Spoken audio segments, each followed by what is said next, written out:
ஒரு பெரிய அழகான காட்டுல நிறைய விலங்குகள் சந்தோஷமா வாழ்ந்துகிட்டு இருந்தாங்களாம். அந்த காட்டுக்கு ஒரு நல்ல ராஜா வேணும்னு எல்லாரும் பேச ஆரம்பிச்சாங்க.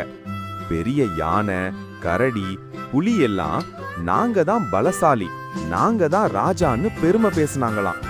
அப்போ ஒரு சின்ன முயல் மெதுவா முன்னாடி வந்து, ராஜா பெரிய உடம்போட இருக்க வேண்டியதில்லை, நல்ல மனசும் புத்திசாலித்தனமும் இருந்தா போதும்னு சொன்னது. சில விலங்குகள் சிரிச்சாங்க. அதே நேரம் காட்டுக்குள்ள ஒரு பெரிய சிங்கம் வந்துச்சான். எல்லா விலங்குகளும் பயந்து ஓடினாங்க.